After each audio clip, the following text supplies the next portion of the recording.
I'd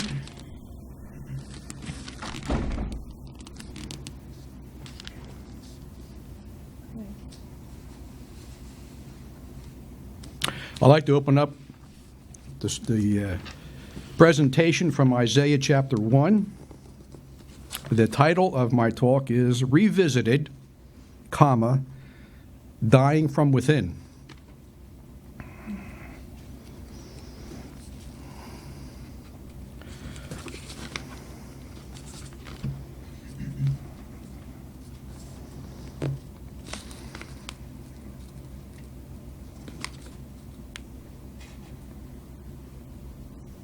The vision of Isaiah, son of Amos, saw regarding Judah and Jerusalem during the times of the kings of Judah, Uzziah, Jotham, Ahaz, and Hezekiah.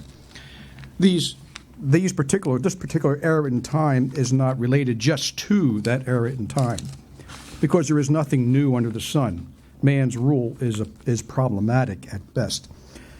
Picking up in verse 2, Heaven and earth, you're the jury, listen to Elohim's case. I had children and raised them well, and they turned on me. The ox knows its boss. The mule knows its hands and that feeds him, but not Israel. My people don't know up from down.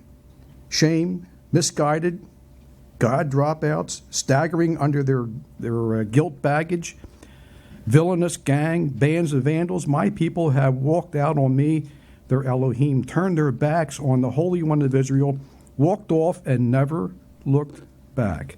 My brother, even trying to do anything with you, when you just keep to your bullheaded ways, you keep beating your heads against a brick wall. Everything within you protests against you from the bottom of your feet to the top of your head. Nothing's working right. Wounds and bruises, running sores, unattended, unwashed, unbandaged. Your country is laid waste, your cities burned down, your land is destroyed by outsiders, while you watch, reduced to rubble by barbarians.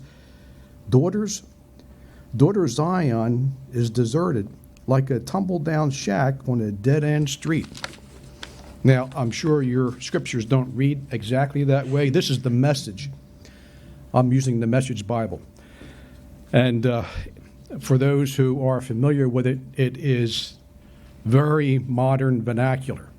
Very modern vernacular. And it's especially good for those who are just entering and getting into, because you would have troubles with some of the Old English and tripping over the thee and the thou. And well, who is this? Who is he talking to? So I chose to use this. I think it's straightforward. It's not. It may not be correct in everything, but the overall picture, I think, is still there. So you judge for yourselves. And I'm sure everyone here has a King James or NIV or another Bible they can pick up. So here we have described here in Isaiah a very, very sick individual. Not dead. Not dead. But it seems like not far from dead or about to become very infected. The other thing I like to read to you, brethren, is I want you to hold your thought on this, is the word manifesto. We've all heard of the Communist Manifesto, their system of beliefs and practices, and how they plan on ramming this thing into the world and how they plan on doing this. Manifesto, as defined, I looked it up in Merriam-Webster's 7th Collegiate Dictionary, and it was pretty good, but I asked my wife to print this out.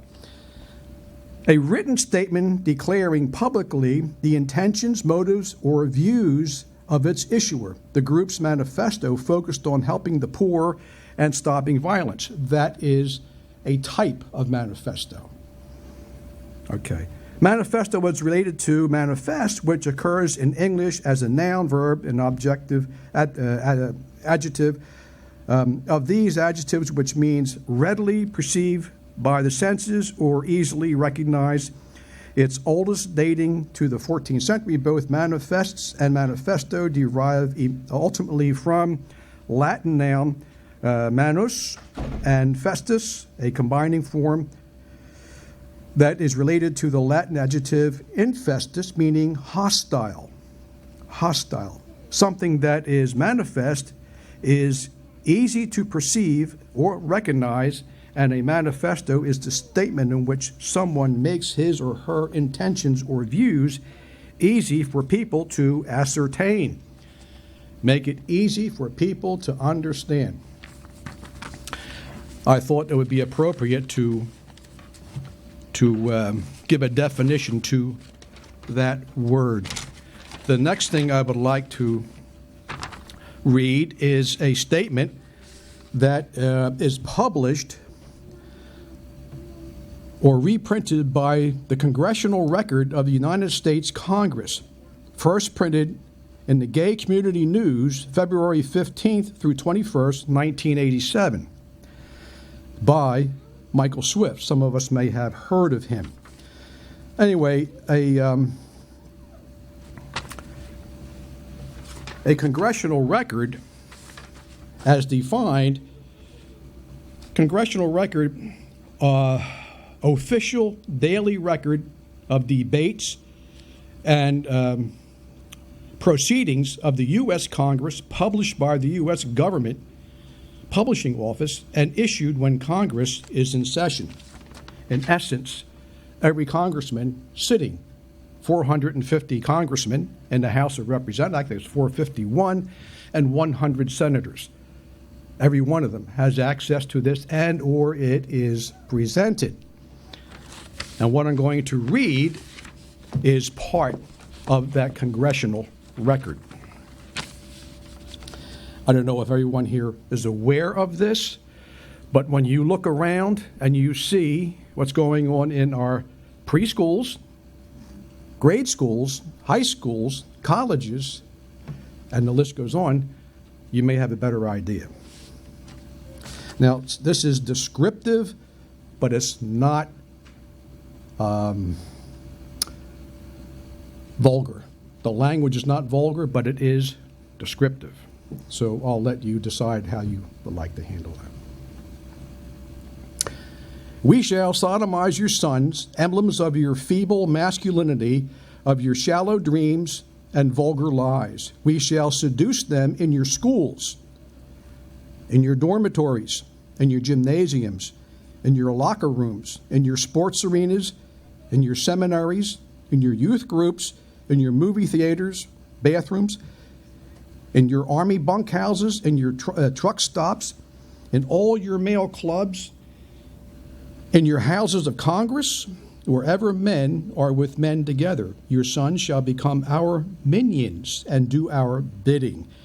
They will be recast in our image. They will come to crave and adore us. Women, you cry for freedom. You say you are no longer satisfied with men. They make you, quote, unhappy. We connoisseurs of the masculine face, the masculine physique, shall take your men from you then. We will amuse them. We will instruct them. We will embrace them when they weep. Women, you say you wish to live with each other instead of with men.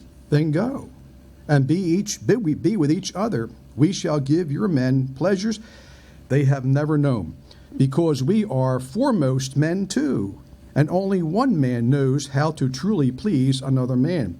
Only one man can understand the depths and feelings, the mind and body of another man. This is congressional record, brethren, congressional record. The rest is yet to come. All laws banning homosexual activity will be revoked. Instead, legislation shall be passed which engenders love between men. All homosexuals must stand together as brothers. We must be united artistically, philosophically, socially, politically, and financially. We will triumph only when we present a common face to the vicious heterosexual enemy. If you dare to cry faggot, fairy, queer at us, we will stab you in your cowardly hearts and defile your dead puny bodies. We shall write poems of the love between men. We shall stage plays in which man openly caresses man. We shall make films about the love between heroic men, which will replace the cheap, superficial, sentimental, insipid, juvenile, heterosexual infatuations presently dominating your cinema screen. We shall sculpt statues of beautiful young men, of bold athletes, which will be placed in your parks, your squares, your plaza. The museums of the world will be filled only with paintings of graceful, naked lads. Our writers and artists will make love between men fashionable and de rigueur. We will succeed because we are adept at setting style. We will succeed because we are adept at setting style. We will eliminate heterosexual liaisons through usage of devices of wit, ridicule, devices which we are all skilled in employing. We must unmask the powerful homosexuals who masquerade as heterosexuals. You will be shocked and frightened when you find that your presidents, their sons, your industrialists, your senators, your mayors, your generals, your athletes, your film stars, your television personalities, your civic leaders, your priests are not the same familiar, I guess it's a French word, yours, heterosexual figures you assume them to be. We are everywhere. We are infiltrated. We have infiltrated your ranks. Be careful when you speak of homosexuals because we are always among you. We may be sitting across the desk from you. We may be sleeping in the same bed with you. There will be no compromise. No compromise. We are not middle-class weaklings. We are highly intelligent. We are the natural aristocrats of the human race, and steely-minded aristocrats never settle for less. Those who oppose us will be exiled. We shall raise vast private armies, as Mishima did, to defeat you. We shall conquer the world because warriors inspired by and banded together by homosexual love and honor are invincible, as were the ancient Greek soldiers. The family unit, spawning grounds of lies, betrayals, mediocrity, hypocrisy, and violence, will be abolished. The family unit, which only dampens imagination and curbs free will, must be eliminated. Perfect boys will be conceived and grown in the genetic laboratory. They will be bonded together in communal setting under the control of and instructions of homosexual savants. All churches who condemn us will be closed. Our goal, our only gods, are handsome young men. We adhere to a cult of beauty, morale, and aesthetics. All that is ugly and vulgar and banal will be annihilated, since we are alienated from middle-class heterosexual conventions. We are free to live our lives according to the dictates of our pure imagination. For us, too much is not enough. The exquisite society to emerge will be governed by an elite comprised of gay poets. One of the major requirements of a position of power in the new society of Homo erectoism, that's what it looks like to me, will be indulgence in the Greek passion. Any man contaminated with heterosexual lust will be automatically barred from a position of influence. All males who insist on remaining stupidly heterosexual will be tried in homosexual courts of justice and will become invisible men. We shall rewrite history filled and debased with your heterosexual lies and distortions. We will portray the homosexuality of the great leader and thinkers who have shaped the world. We will demonstrate that homosexuality and intelligence and immigration are inexorably linked, and that homosexuality is a requirement for true nobility and true beauty in a man. We shall be victorious because we are fueled with the ferocious bitterness of the oppressed, who have been forced to play seemingly bit parts in your dumb heterosexual shows throughout the ages. We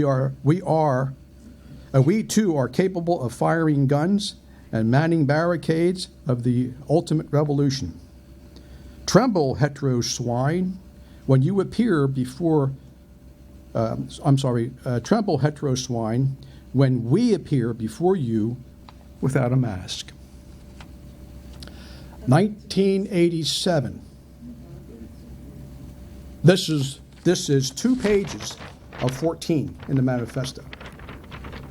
This is part of the congressional record. Every congressman since 1987 has copies of it. Can you believe that? I want to say something. You made a statement early on where it says, "We will make you in our image." Yes. Whose image are we made in? You must understand. Who's writing that, really? Because it's on is writing that through his phone. Yes, you got to understand, these people have no idea. But these people, like this article said, okay, have infiltrated every aspect of this life, especially kindergarten, preschool, grade school, high school, and college. That's how they get the generation. They start them early. It's common knowledge down through the ages. That's how they did it. We've been asleep at the switch. We all too readily accept the lifestyle. I'm not talking about the individual. I'm talking about the lifestyle. Oh, it's okay if that's what they want to be. Sometimes we may even be, I would say, may even entertain celebrating something that people are so happy. So happy.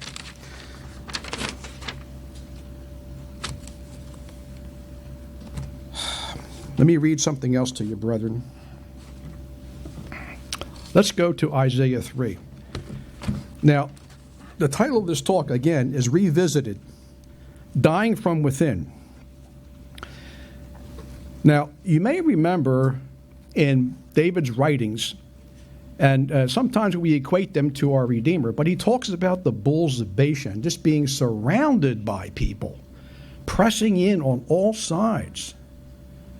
All sides. And so it's just not the homosexuals. Now,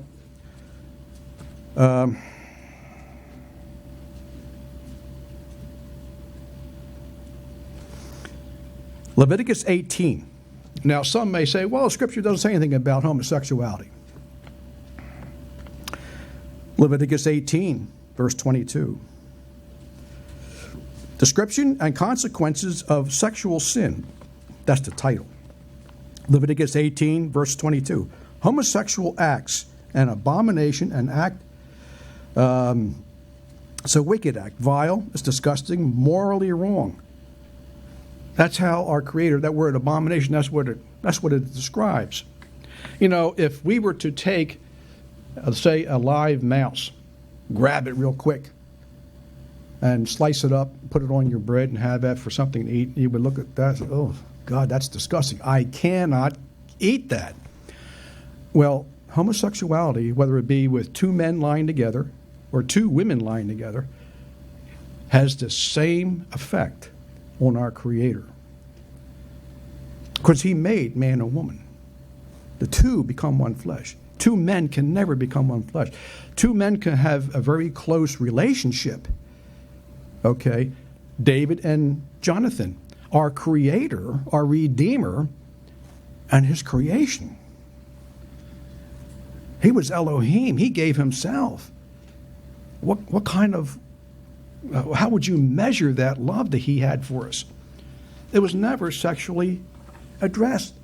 because there was nothing sexual about it. All right. Isaiah chapter 3.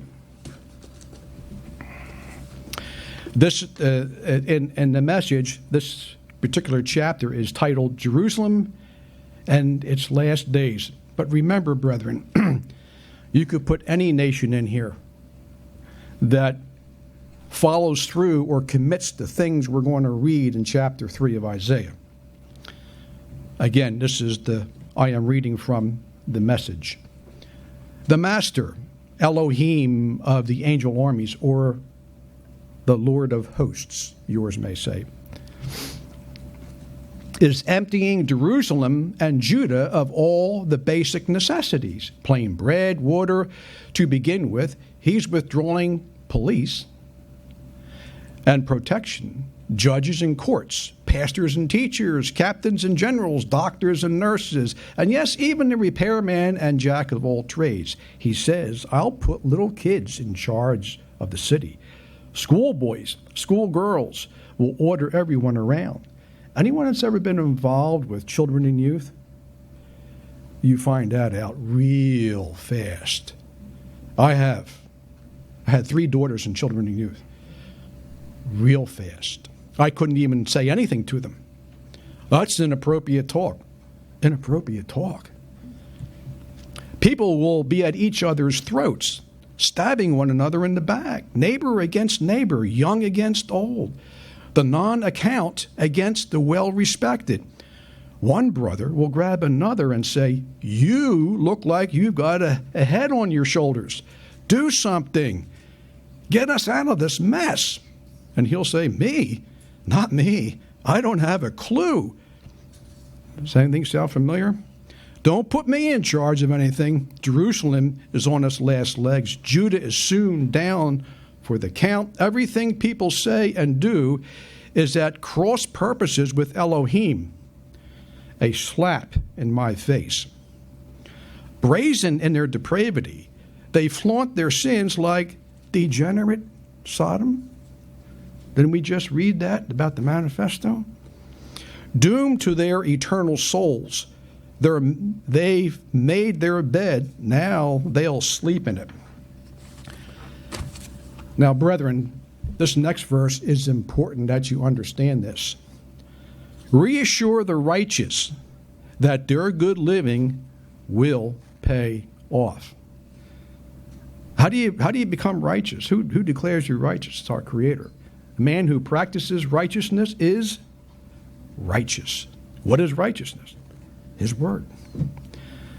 But doomed to the wicked, disaster. Everything they did will be done to them. Skinny kids terrorize my people. Silly girls bully them around. My dear people, your leaders are taking you down a blind alley. They're sending you off on a wild goose chase. Elohim enters the courtroom. He takes his place at the bench to judge his people.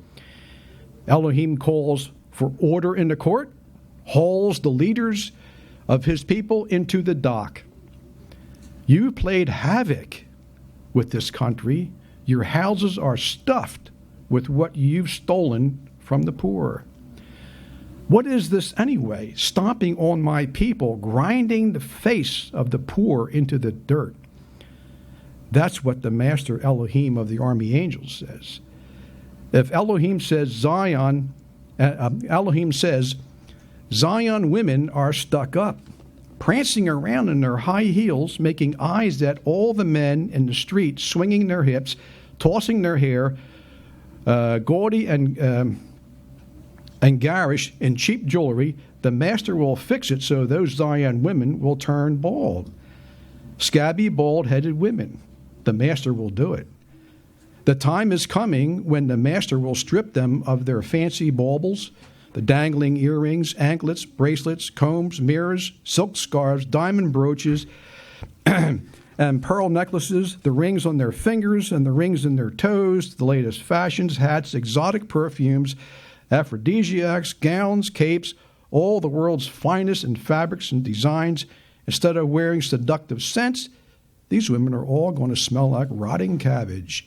Instead of modeling flowing gowns, they'll be sporting rags. Instead of their stylish hairdos, scuffy heads. Instead of beauty marks, scabs and scars. Your finest fighting men will be killed. Your soldiers left dead in the battlefield. The entrance gate to Zion will be clotted with people mourning their dead. A city stooped under the weight of her loss, brought to her knees by her sorrows. That day will be a day when 7 women will gang up on one man saying, "We'll take care of ourselves. Get our own food and clothes. Just give us a child." Yours may say, may read a little different, but Mr. Peterson took some I would say freedom here. Just give us a child, make us pregnant, so we'll have something to live for. Any of this sound familiar? It's not to the point where he's taking the food away and everything, but it sure does sound familiar. It sure does sound familiar, brethren. But remember, reassure the righteous that their good living will pay off. Now, we live in this society, and we have to. And we can become, and it happens, because Paul even said, "Oh, wretched man that I am." And he knew our Redeemer quite well. He was able to heal the sick. He was able to do quite a bit. And he said, "Oh, what a wretched man that I am." This culture we live in, we become desensitized to it after a while. You turn on the television. In fact, let me back up. I remember back in the 70s, my dad used to subscribe to Popular Mechanics. Anybody remember that magazine? Okay. It had some good ideas in there. But manufacturers like Husky and also Rigid, they started out making plumbing tools, big pipe wrenches. I remember, I guess I was in my early 20s opening up the Popular Mechanics magazine. I just opened it up, and there was a gal. If she had anything on, it was hard to tell, holding this probably 36-inch long pipe wrench, advertising this pipe wrench. And I thought to myself, what's the connection here? But that was 1972, 73, so that's not far from 50 years ago. Now, what I'm going to read is from Family Research Council, Washington, D.C. Some here may have heard of Tony Perkins and the Family Research Council. All public schools in California, New Jersey, and Illinois are now required to teach LGBTQ history. In Illinois, schools are not even allowed to purchase history textbooks that fail to include LGBTQ angle. School districts are considering denying the right of parents to opt their children out of LGBTQ sexually based lessons. One Illinois school district has already implemented a no opt-out policy. The school board president defended his actions this way: the District 65 Board of Education does not support allowing students to opt out of this or any curriculum that seeks to include more complete account of the role of historically marginalized people in our society. What does a gay history lesson look like? Here is how one California mom describes a lesson for second grade children. Students are taught about a man who ran for the Senate in California. The man who ran for office in the 1960s. They are asked to read this passage about this man in their textbook, Pearson's My World Interactive 2, Chapter 5. That's the name of the textbook they read about this from. He decided to be honest, this representative, 1960 or 1960s. He told people he was gay and that sometimes he dressed as a woman. We have that in the White House. The former health czar of Pennsylvania,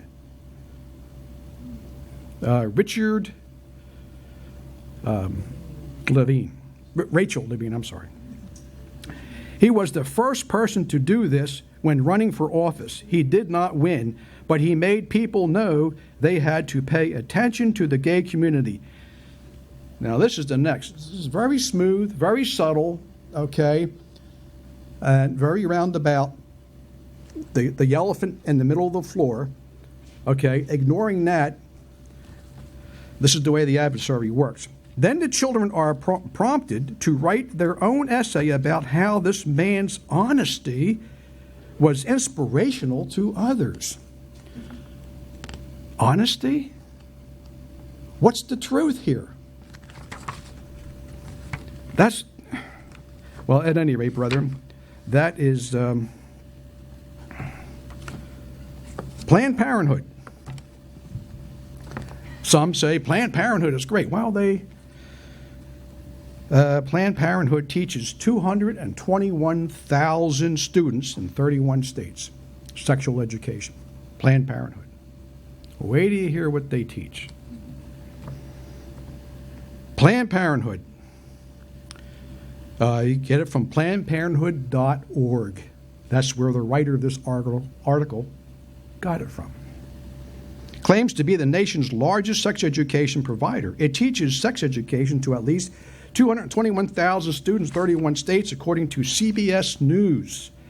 For Planned Parenthood's promiscuity, it's a healthy lifestyle choice for students. There's nothing bad or unhealthy about having a big number of sexual partners. It tells students on the Tumblr page, Planned Parenthood's booklets for HIV-positive youth, Healthy, Happy, and Hot, also tells young people that it is their human right to not tell their partner that they have HIV. That's what they teach. 221,000 students. Planned Parenthood's Get Real curriculum teaches 12 and 13-year-olds how to use grocery store saran wrap as a dental dam for oral or anal sex. 31 states, 221,000 students. 12 and 13-year-olds. How many taxpayer dollars go into this? Teaching tolerance. Teaching tolerance is the education arm of the Southern Poverty Law Center. The discredited anti-Christian hate profiteer Teaching Tolerance's website has seemingly endless free information for teachers and students. How to adopt policies for schools that allow schools to affirm a child's sexuality or its transgenderism without notifying the parents. So they teach the schools and the school boards and the teachers how to get around the laws, okay, so they don't have to tell the parents. In fact, the material in these resources promotes the idea that LGBTQ youth may not be safe at home with their parents, suggesting the school is a place of refuge. I don't know about you guys, but between our commercial property and our home, we're paying just about $16,000 a year in property taxes. That's a lot. It's going to the schools. But pray, worship, and take courage. Elohim will equip you to explain these timeless facts of life to your children.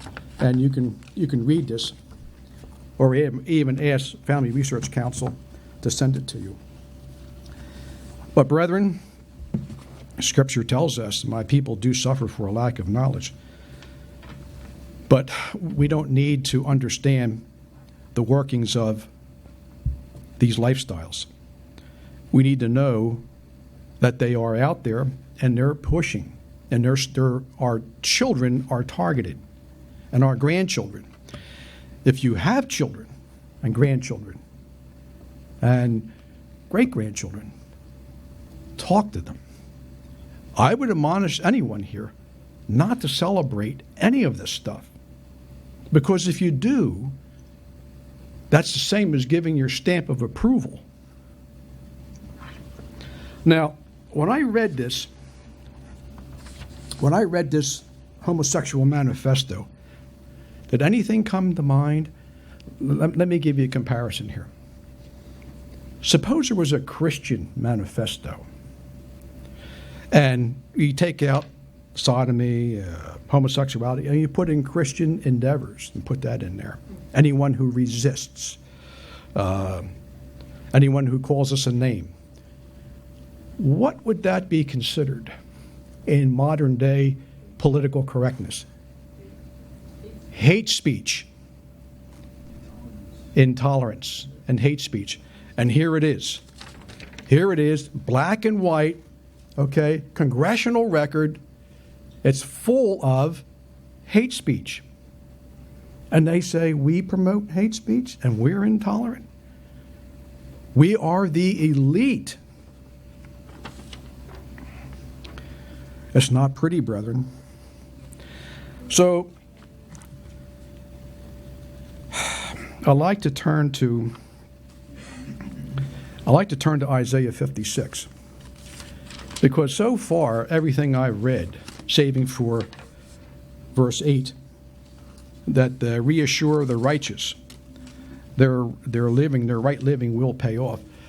But I like to reassure, or to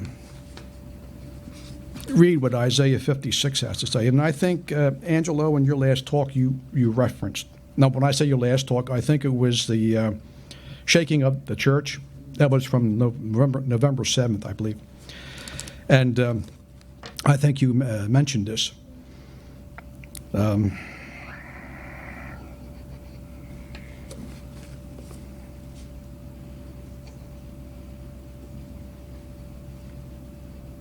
Message of hope. Salvation is just around the corner. That's the subtitle to the chapter. Guard my common good. Do what is right, and do it in the right way. For salvation is just around the corner.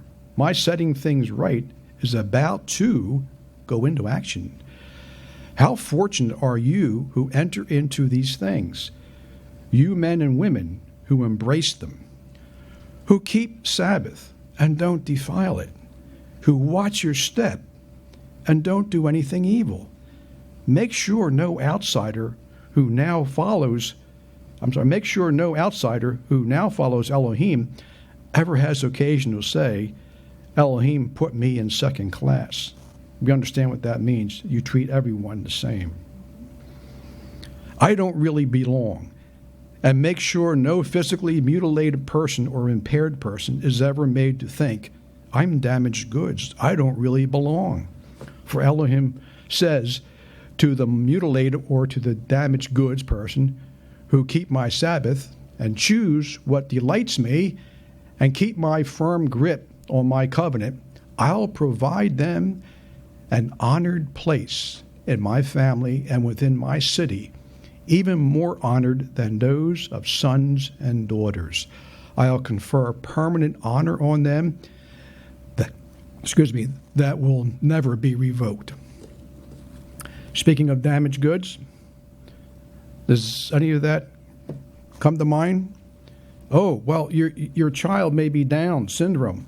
It's got a cleft chin. Let's abort it. Damaged goods. Let's kill it. Let's get rid of it. I don't want it. Oh, boy. And as for the outsiders who now follow me, working for me, loving my name, and wanting to be my servants, all who keep Sabbath and don't defile it, holding fast to my covenant, I'll bring them to my holy mountain and give them joy in my house of prayer. They'll be welcome to worship the same as the insiders to bring burnt offerings and sacrifices to my altar. Oh, yes, my house of worship will be known as a house of prayer for all people. The decree of the Master Elohim himself, who gathers in the exiles of Israel, I will gather others also, gather them in with those already gathered. A call to the savage beasts, come to the run. Come on and run. Come devour beast barbarians. For Israel's watchmen are blind, the whole lot of them. They have no idea what's going on. They're dogs without sense enough to bark. Lazy dogs, dreaming of the sun, but hungry dogs. They do know how to eat. Voracious dogs with never enough. And these are Israel's shepherds. These are Israel's shepherds. They know nothing. They understand nothing. They all look after themselves, grabbing whatever's not nailed down. Come, they say, let's have a party. Let's go out and get drunk. And tomorrow, more of the same. Let's live it up. Business as usual. But that's not us, brethren. That's not us. This is I thought long about this talk. I felt it needed to be said, it needed to be talked about.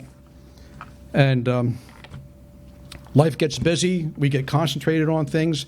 We hear things, and sometimes it goes in one ear and out the other. But we have to know who we're dealing with, okay? Because when they unmask themselves and we're staring them in the eyeballs, we better have some answers. We better know. And the one thing that's really important is to be of great courage and good cheer, knowing that our Creator will never leave us alone. So, brethren, again, I say it again and again and again, okay? Stay the course. Keep the faith.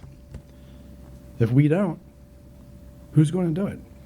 And we will meet. If we don't, we will meet with a greater condemnation. Thank you.